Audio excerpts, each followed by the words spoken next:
Wow, I can't believe it! Congratulations! I am so proud of you. You are just amazing. There he was, seated at the head of the dinner table like a little prince, smile radiating, tiny 7-year-old chest thrust out with pride. My brother basked in the glory of my parents' praise. Wondering what merited this lavish praise, I asked what exactly my brother had accomplished. He had been promoted to a higher reading level in his class. Later on, I discovered that he had been in the lowest reading level and was just recently promoted to the second lowest, with there being a total of 8 reading groups. Now, I'm not saying that my brother's achievement didn't deserve to be praised, but weren't my parents overdoing it just a little bit? It seems in recent decades, we've become afflicted with what I like to call the good job syndrome. We dole out excessive and often undeserved praise whenever and for whatever. But according to a growing body of new research, this relentless good jobbing may actually be doing more damage than good. Nowadays, it is almost impossible to find any parent that is not at least mildly afflicted by the good job syndrome. Moms and dads everywhere have been blinded by the idea that more praise will foster higher self-esteem, which in turn will lead to their children's future success. A recent survey conducted by Columbia University concluded that 85% of American parents believe that it was crucial to their child's development to tell them that they were smart.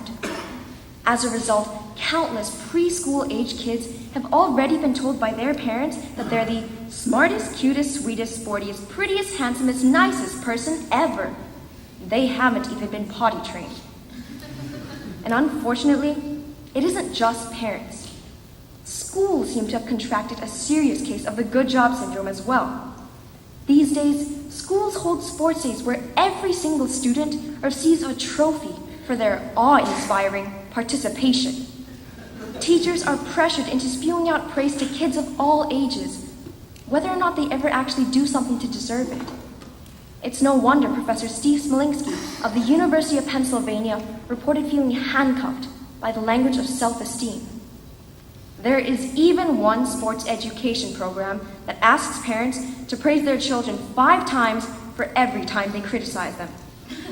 Just imagine, right after your son's basketball game, "Hey honey, we are so proud of you. You're a really fast runner. You have a great build for a basketball player. You're really smart. You have great hair. But maybe you should try to get the basketball in the other team's net the next game." Is this excessive praise really benefiting these children? Dr. Carol Dweck of Stanford University argues that it is doing the exact opposite. For the past decade, Dr. Dweck has been observing the effects of praise on students in New York. She's discovered that overpraised kids tend to be less successful and more insecure, with inaccurate perceptions of their true abilities and impossibly high expectations to live up to. Compliments such as smart and talented become labels that kids must strive desperately to protect. When these children inevitably encounter failure, they are unable to cope and easily defeated. Psychologist Dr. Young Eisendrath notes that kids without this ability to deal with failure can become over-anxious as well.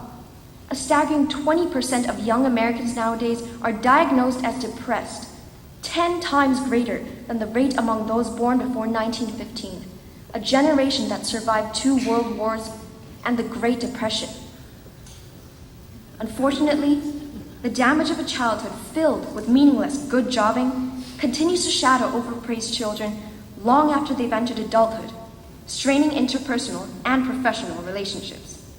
The Gottman Institute, a relationship research firm, recommended that couples offer a greater number of compliments to their spouse for every time they criticize them, just to maintain a healthy relationship. And that's not all. Not only do they have to keep up this constant praise, they have to do it convincingly as well. Therapist Judy Neary states that this relentless praising can make young married couples doubt the sincerity of praise received from their spouses. Just imagine, you tell your wife, "You're the most beautiful woman I've ever met." She replies with, "Really? Then prove it." The good job syndrome has also infiltrated the workplace. Corporations like Bank of America have resorted to hiring praise consultants and so-called gurus of thank you for advice on how to keep their employees happy, many of whom have grown up with a childhood overflowing with good jobs. Executive coach Chris Toth helps employers with creative ways to praise their staff, just to motivate them to keep doing the jobs that they were hired to. Apparently, paychecks are no longer enough. Even during a global recession, companies are being advised to send their employees frequent praise emails and offer PDA, public displays of appreciation. The good job syndrome is poisoning every part of our modern-day culture.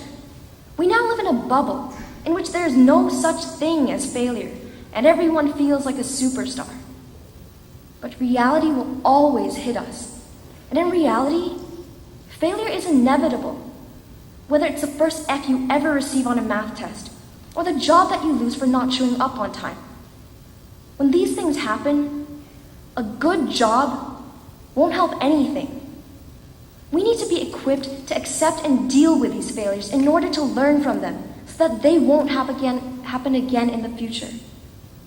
And to do this, we need to stop blindly saying good job and start saying the truth. Now, I'm not saying that we should stop the act of praising altogether and instead adopt a culture of criticism. I'm simply saying that when we do praise, it must be specific, genuine, and well-deserved. So maybe the next time my brother accomplishes something in school, my parents should just simply say, "I'm glad you tried so hard," instead of, "You're amazing," so that maybe, just maybe, in 20 years' time, he actually can be. Thank you.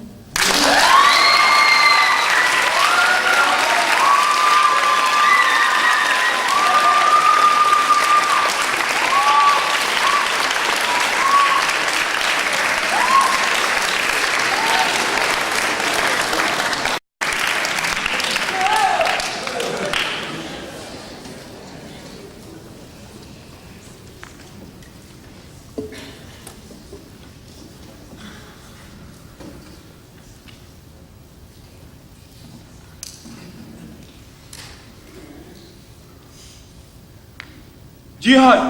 Allahu Akbar! America is the biggest Satan!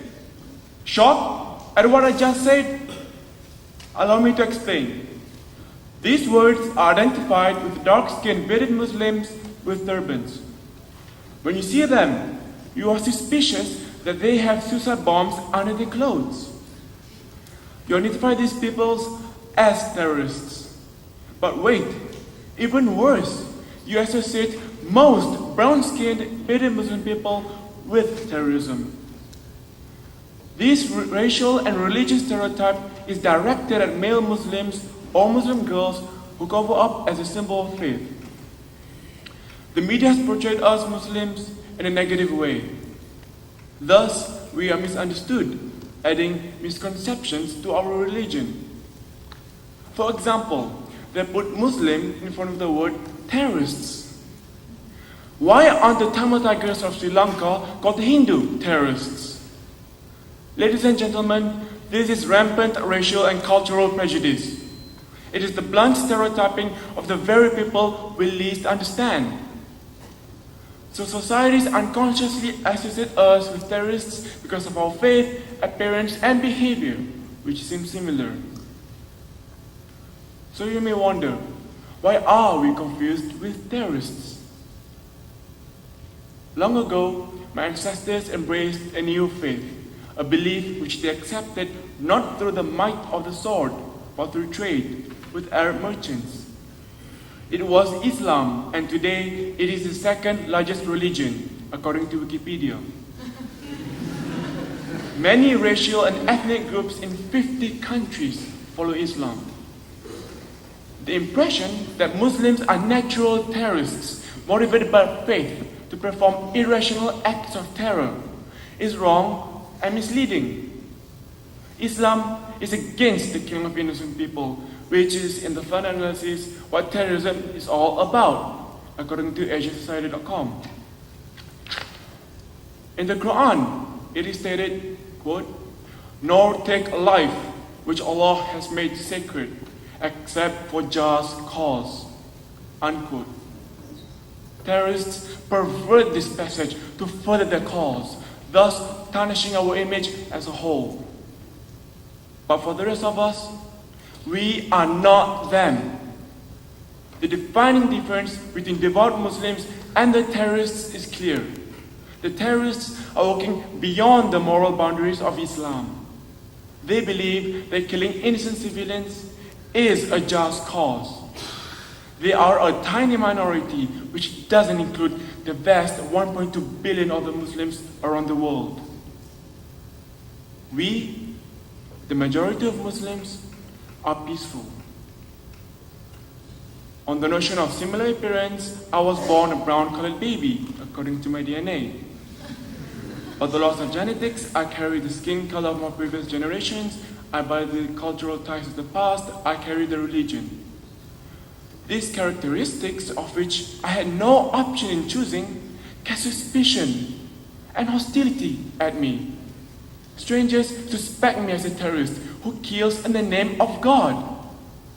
Is it my fault or the fault of the beholder?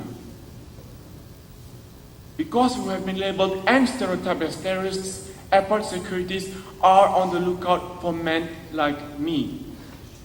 Because of the media and the terrorists themselves, we are cause for concern.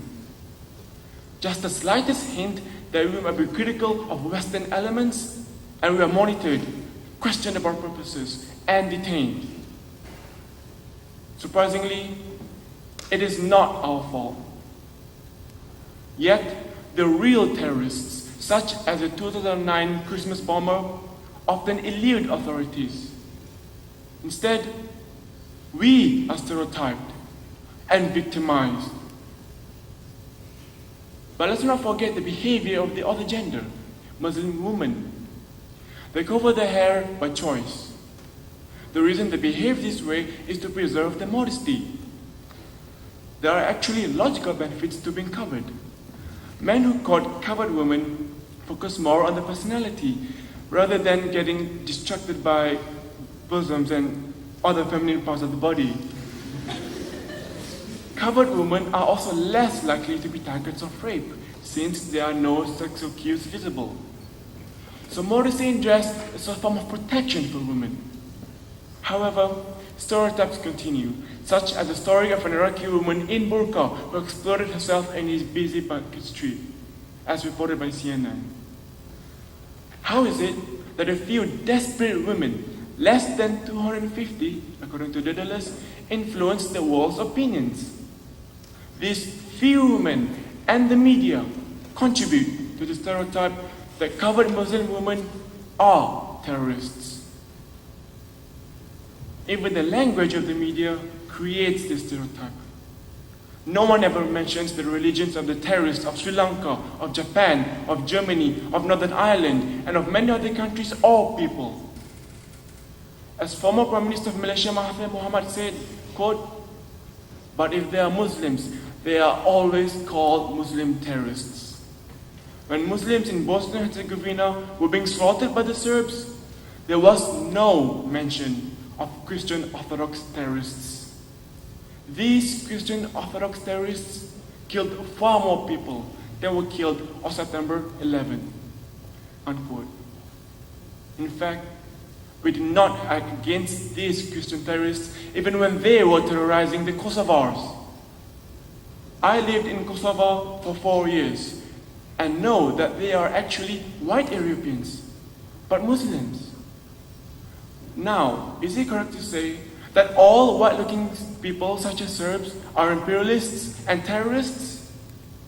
How would you feel if I stereotyped you and your religion? I may be dark-skinned, I am Muslim, I do have a mustache, but I do not have a suicide vest beneath its very shirt. Instead, I'm a faithful person who worships the Islamic ideals of peace. I hope that we can learn not to judge others by misconceptions about faith, appearance, and behaviors. I encourage you to question media stereotypes of Muslims who have beards, wear burqas, and a brown skin. I propose that we collectively fight stereotypes of this kind for every race and for every religion. My full name begins with Muhammad, and I am not a terrorist. Thank you.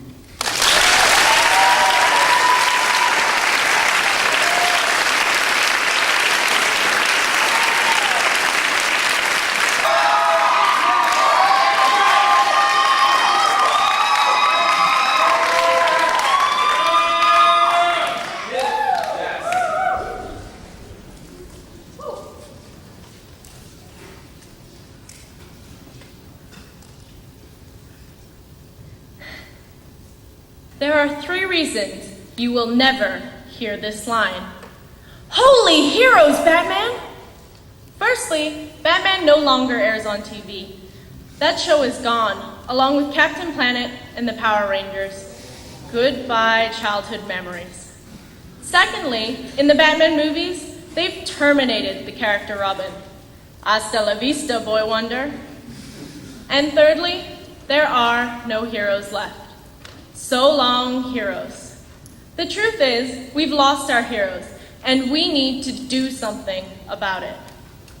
When I say we've lost them, I don't mean we've misplaced them. It's not as though Superman is standing on a street corner asking for directions. Don't be silly. Men don't ask for directions. Our heroes aren't taking a break. They're gone for good. I mean, look at the characters on a popular TV show today. Heroes. A cheerleader who can't die, a psychopathic serial killer, and an addict of an artist. These aren't anything like the heroes I remember. The heroes I grew up with were strong, honest, and brave. Brave enough to wear their underwear outside their pants and not care. Not all our superheroes have bad dress sense and superpowers, though. Some of them are idols because of their talent. Talented athletes have been elevated to the ranks of heroes. Michael Phelps is faster than a speeding bullet, and Barry Bonds was more powerful than a locomotive. But the swimmer smoked dope, and the batter took steroids. Soccer star Thierry Henry used his hands, not his feet, and Serena Williams threatened to kill a lineswoman. They all disappoint us. They all fall. And if they're Cristiano Ronaldo, they fall more than once. It seems that all our heroes let us down. Tiger Woods. The clean-shaven, Gillette-using Boy Scout of a golf player. You know the story. Basically, when the Girl Scouts came knocking on his door, he bought at least 8 boxes of cookies. Hi, Mr. Woods. Would you like to buy a cookie? Yeah. I'll have a peanut butter patty and a daisy go-round, please. He's not the only one who likes Girl Scout caramel delights, though. David Letterman wasn't averse to a box of Thin Mints, and Governor Mark Sanford from South Carolina went for a more tropical flavor when he bought a box of Samoas. In Argentina. Bill Clinton, on the other hand, had his eye caught by a White House lemonade. We expect our heroes to tell the truth. We want them to do the right thing even when it's harder than the wrong thing, even when it means self-sacrifice and pain. We need them to be everything that we're not, so that we have something to aspire to. But what happens when our heroes fall, as they have? What can we do? In Cincinnati, an anonymous 22-year-old has taken matters into his own hands. What I'm about to tell you isn't a joke or a prank. This guy is serious. In a black costume with a white rabbit across his chest, he is the Shadow Hair, the 21st century hero. He has a high voice, few muscles, pale skin, and he looks like he belongs in the library. One source described him as built like a math tutor. Despite his obvious physical ineptitude, he has made it his mission to keep the streets of Cincinnati safe. Armed with legal weapons such as handcuffs, tasers, and pepper spray, he patrols dark alleyways in search of villains up to no good. His catchphrase? I see the shadows of shadows! His story has been broadcast nationwide by CNN, and in 3 days, his stories were viewed online by over 300,000 people. The magnitude of the response to his quest for justice illustrates a point. We are desperate. Our world needs heroes.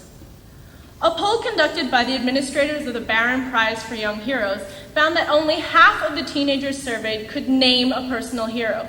That means that half of the youth today have no one to look up to. An article run by the Dallas Morning News told of teachers who no longer asked their students who their heroes were because many of the students had such a hard time coming up with someone they looked up to or admired. It shouldn't be like this. Philip Zimbardo, a professor at Stanford University, says anyone can be a hero. We all have the potential for heroism. Essentially, we have 6.8 billion possible heroes on Earth today, and you're one of them. I know you don't believe it. You're sitting there thinking, I'm not a hero, and I never will be. You're wrong. Somebody is looking up to you. It may be because you're a doctor, a fireman, a teacher, a parent. It may be because you can read, ride a bike, eat with chopsticks. It may be because you work the hardest at practice. It may be because you always have a kind word for everyone. It may be because you have completed all 986 achievements in World of Warcraft. Wow. All jokes aside, you are someone's hero. Maybe they want to be like you when they grow up, or they wish they'd been like you when they were younger. Whether you're young or old, you should try to meet their expectations and possibly exceed them. We don't need any more dishonest tigers or cheating on Rees. We need old school heroes that stand for goodness, light, truth, integrity, freedom, and justice. We need you. It doesn't take a lot to be someone's hero. Support a school, build a home, dig a well, donate to charity, sponsor a student, volunteer, give directions, and give free hugs, but never give up. Tutor a peer, recycle your Coke cans, encourage a teammate, smile, make a difference, be a hero. Thank you.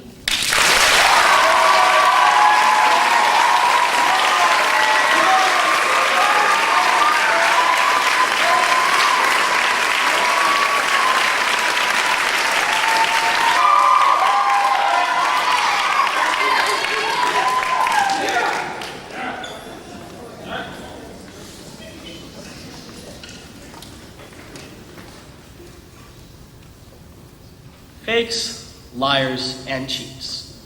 3 labels we all try and avoid. Yet 3 labels that define many of today's high school students. The false notion that a degree from a brand name university is the only road to a life of success has perverted the reason we are in school. And worse, has led to a wholesale acceptance that the ends justify the means. Unprecedented numbers of elite college applications have led to an unprecedented number of applicants inflating their high school records and cheating on tests and exams. The desire for prestige and what some will do to attain it has won out over the true purpose of going to college, to get an education. In my grandfather's day, you studied hard, played a few sports, and maybe joined a club. Doing these things would usually result in a college admission. No applications for honor societies, no artful creation of a club to secure a leadership position, and little, if any, time spent fretting over how Ivy League College X will view that 1B plus you got in 10th grade chemistry. Let me tell you how it works these days. I'll start with honor societies. There used to just be the National Honor Society. Today, there's an accredited honor society for every conceivable subject. Long Island's Comac High School has experienced a proliferation of honor societies in recent years, topping out at 11. A 12th was actually recently put forward, the Culinary Honor Society. The students at Comac High are described as racking up memberships like merit badges. What better way to show an esteemed college your dedication and educational fervor, right? Wrong. Chester E. Finn Jr., president of the Thomas B. Fordham Institute for Education, likens this honor society bingo to a cheapening of the currency. He comments, "Once everyone's wearing rhinestones, you might not notice someone wearing diamonds." Next are the clubs.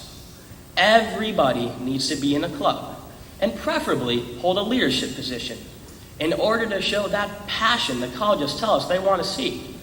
My favorite clubs are the ones with 4 members: the president, vice president, secretary, and treasurer. Often these clubs expose their members as being posers and hypocrites. At school, the Green Club's leader preaches environmental sustainability, yet out of class, he's chauffeured around his 12-cylinder Mercedes. Or the Philosophy Club president, who can barely distinguish a Greek philosopher from a harp seal. No, to these pseudo-leaders, it's all about having that club membership on the resume, not actually believing in the cause or participating in the activity. I hate to think what this bodes for the future. The next thing we spend time on that really has little to do with education or getting us prepared for college is cramming for the SATs. Some kids spend a lot of time and money on this. Some essentially buy their way to a 2400 through intense private tutoring.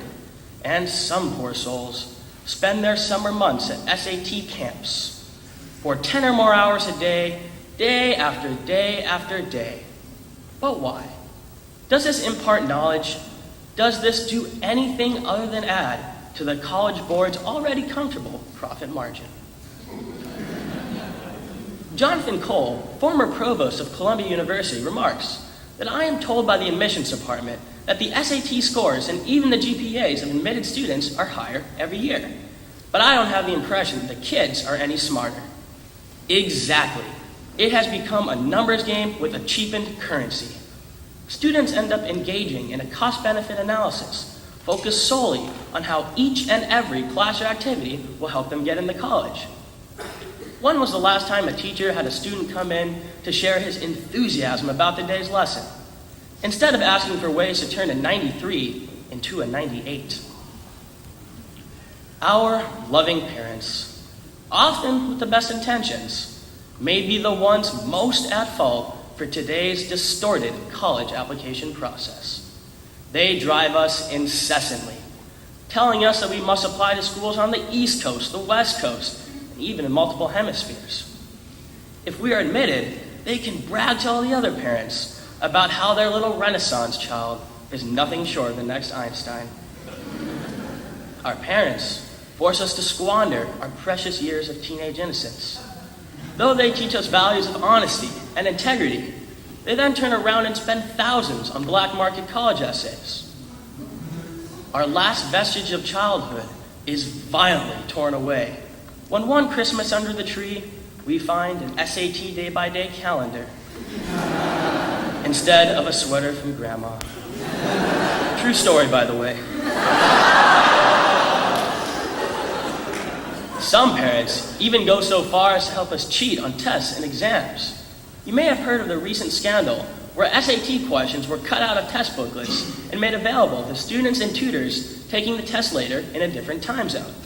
Something the parents knew about, but did nothing to stop. Why do our parents do these things to us? It is all in the name of getting into that college. Sadly, in the end, we are cheating ourselves. We are compromising our integrity and losing our authenticity. So, how do we restore sanity to this process? I don't know the answer to that question. Trust me, there are bigger minds than mine struggling with that dilemma. What I do know, though, is this. Ultimately, it doesn't really matter which college you go to. What does matter is what sort of person you will be when you arrive. A fake, a liar, a cheat, or someone who can keep their integrity intact. Thank you.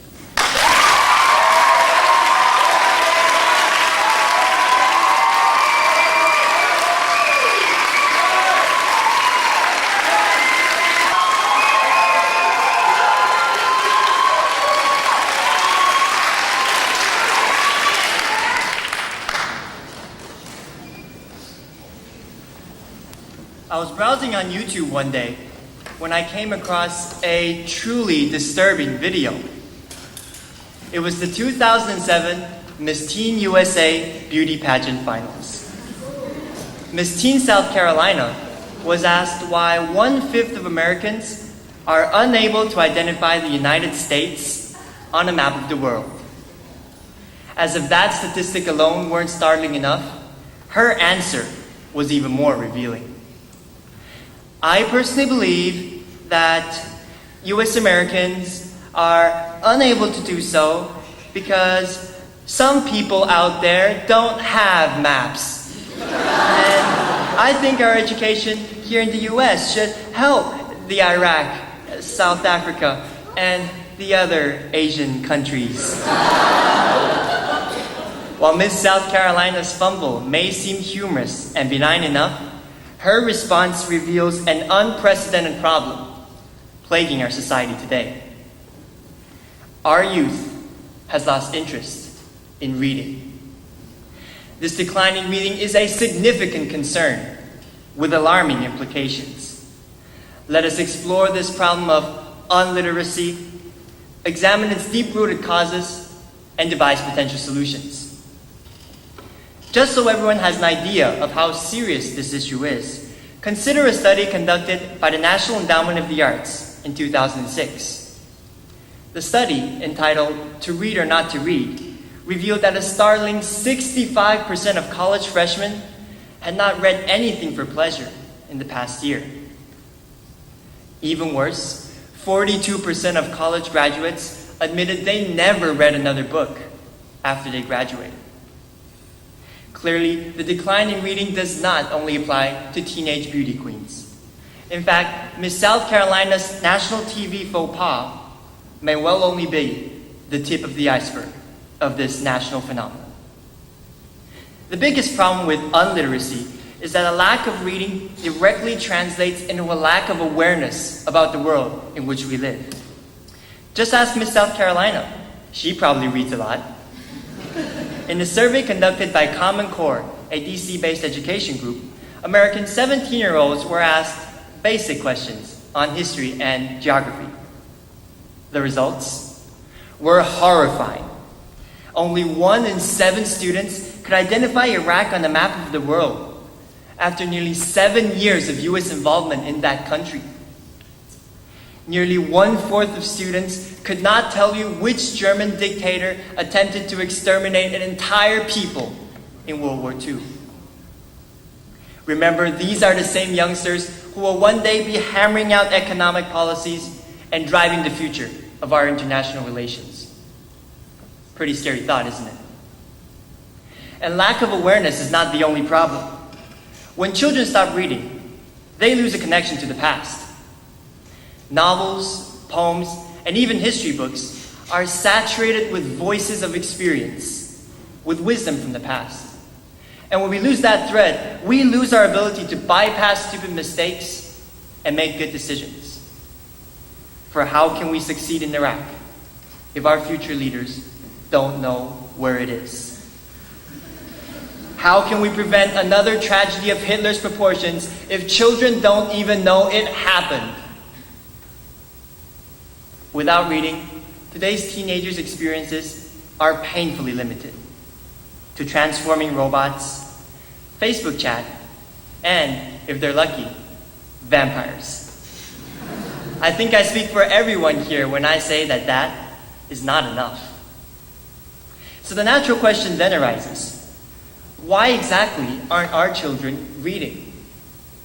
While it's easy to blame it on the attention span of the MTV generation, I would like to suggest a greater culprit. Adults. Yes, that's you and me and all other educated people in this room. The problem is that adults aren't reading either. Let's face it, we often make excuses for not reading. I'm always busy. I've got too much going on for me to read. Or, me, I read my share of books in college. You see, ladies and gentlemen, this dismissive attitude that adults display towards reading is a major cause of the problem. Our lack of enthusiasm, even apathy for reading, is contagious. We create an environment, a culture, in which reading is regarded as a burden and not a pastime. As a result, our children learn to view reading the same way.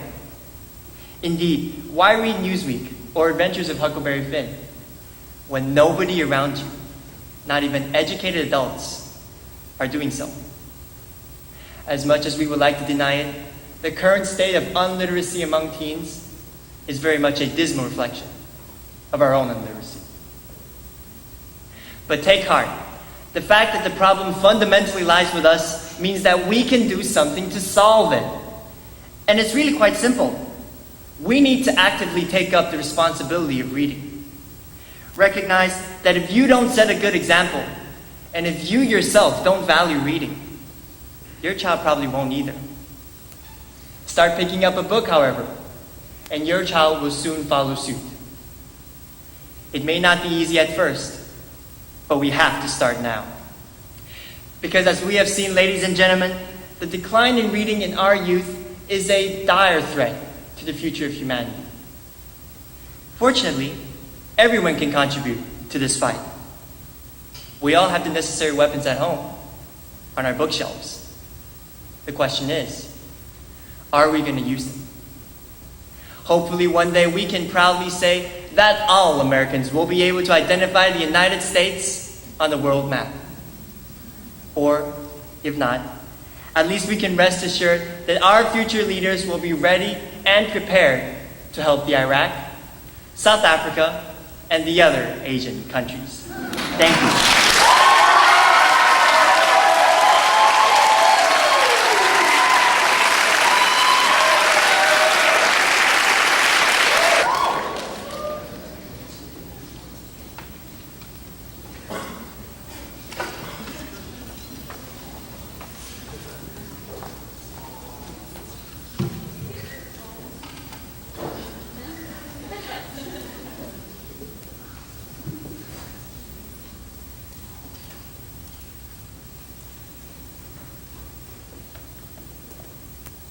In the fall of 2008, a group of men and women gathered for the first annual convention of NASA, the National Organization for Short-Statured Adults.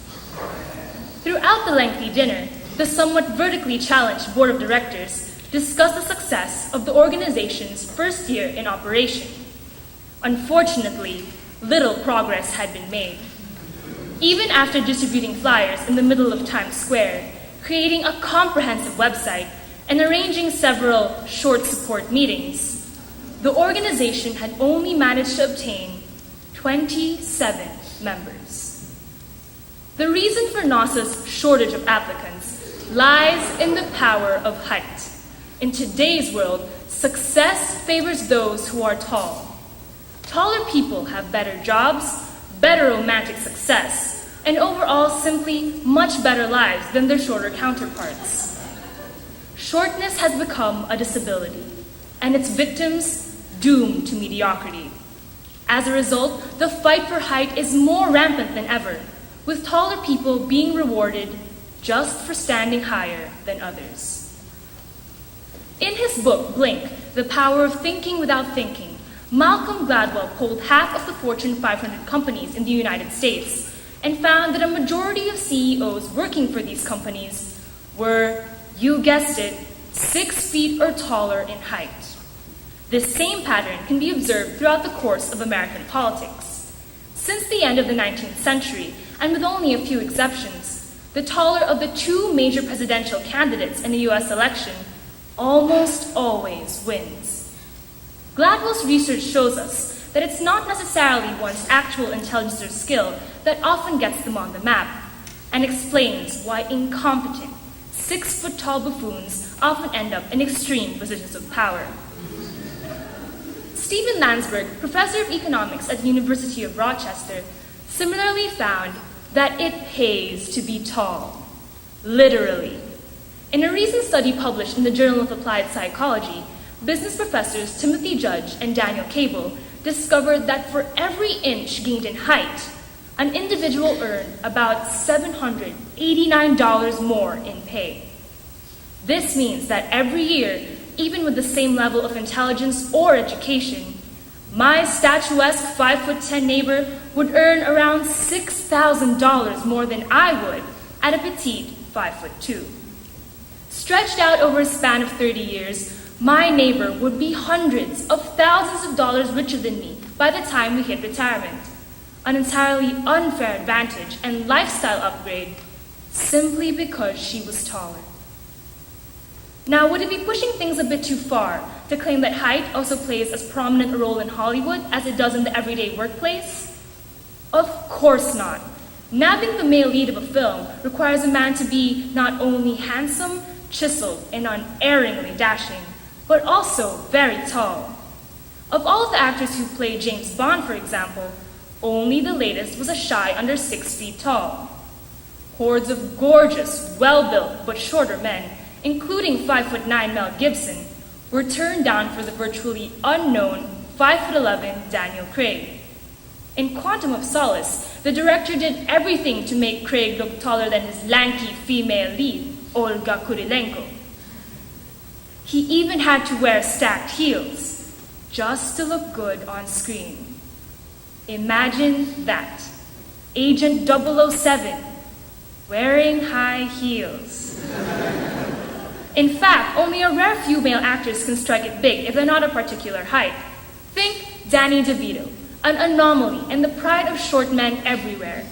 Yet even so, the 5-foot-tall actor was designed to play in characters like the Penguin in Batman Returns, a role that required mounds of white makeup, scenes in the sewers, and a constant attachment to fish. Now, I don't know about you, but personally, I'd always go for a tall and mysterious character like Batman, then choose to settle for Robin, the less appealing, not to mention much shorter, sidekick. When women generally describe their ideal man, they use the notorious phrase, tall, dark, and handsome. Just as we suspected, tall comes first in the list.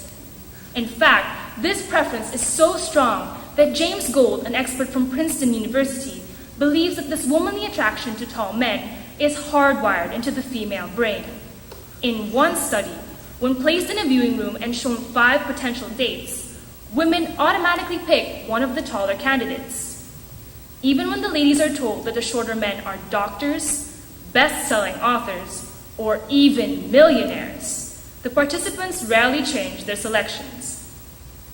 Height is such a powerful magnet of attraction that tall men have even been found to have greater success in reproducing. A documentary named S&M, Short and Male, says it all. Women hate short sperm. And due to female demand, even sperm banks reject men who are not taller than 5'6". If this isn't the saddest form of rejection a short man can face, I don't know what is. Simply put, fame and fortune follow those who are tall. And what's more troubling is that this sad reality has exacerbated a short people addiction to height scams, from pushing medically questionable growth hormones for young children to using spine stretchers, clearly built to resemble medieval torture devices. But despite these misinformed but well-intentioned efforts, shortness is one disability that has no sure cure. So, I have a proposal for those of you who still have a chance to triumph in the height fight. Scrap that SAT tutor and hire Yao Ming as a personal height coach.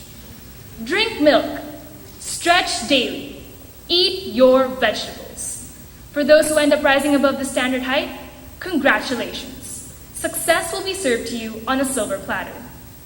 For others like me, who seem doomed to rest at the same altitude for the entirety of their lives, tough luck. Last I heard, NASA could always use a few more members. Thank you.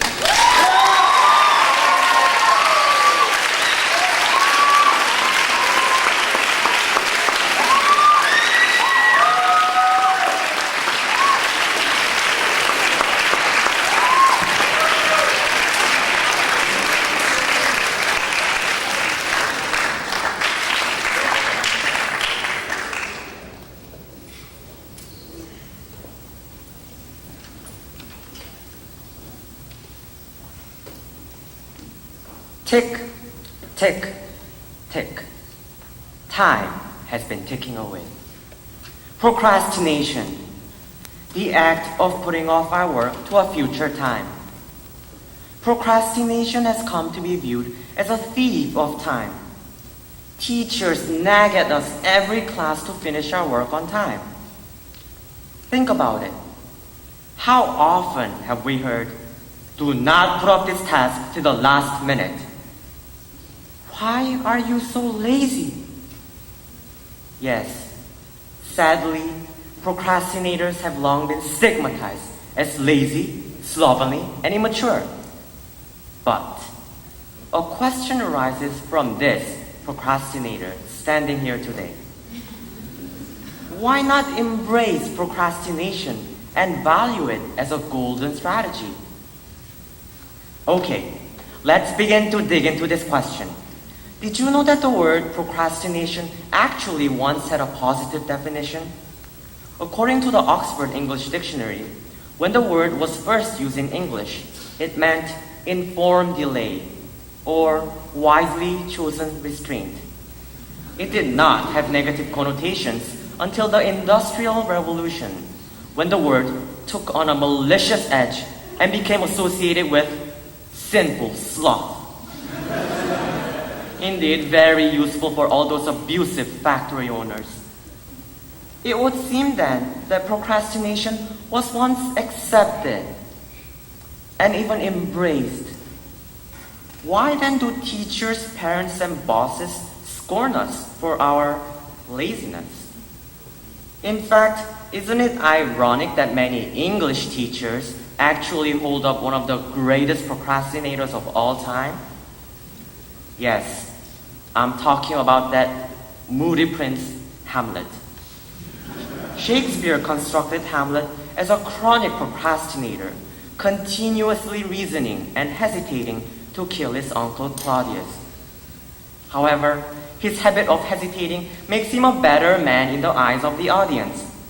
In fact, when Hamlet does not procrastinate, he rushes in a raging outburst and murders Polonius, whom he did not even intend to kill. In other words, procrastination gives us the time to think and reflect before making vital decisions. Yes, procrastination can be a golden strategy. This may explain why many great minds have been notorious procrastinators. Take, for example, Leonardo da Vinci, an Italian scholar in the 15th century. Just like us, average high school students, Leonardo was never able to finish a task without drifting off to another topic. In fact, his contractors had to threaten to cut off his hand for him to finally complete a project. Ironically, however, he was able to revolutionize many fields while procrastinating. Civil engineering, biology, architecture, geology, mathematics, physics, and the arts. Clearly, procrastination is essential for student geniuses like us with diverse talents. Procrastination has also proven to be golden in the unlikely field of business and management. What comes to mind when you think about the stereotypical businessman? Rapacious? Competing with others to meet or even beat deadlines? Well, think again. Recently, many companies have begun to delay production until the last possible moment, also known as postponement strategy. By procrastinating, companies can find out exactly what their clients want and customize their products accordingly. Who would have thought that Sony and Dell are multinational, industrial procrastinators? But what about us, students? How can procrastination bring golden opportunities to our own doors? According to a study conducted by the University of Melbourne, procrastination actually helps us work better. A paradox? Not really. Researchers discovered that people who goofed around on the internet during work hours were actually 9% more productive than those who stayed on task. This is because web browsing and procrastinating, as we all know, allow us to zone out for a bit to refresh our minds. Now you know that going on Facebook and watching YouTube clips can potentially boost your GPA.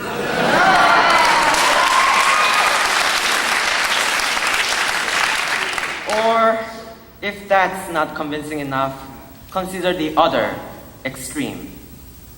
Workaholism, the inability to put off work to a future time.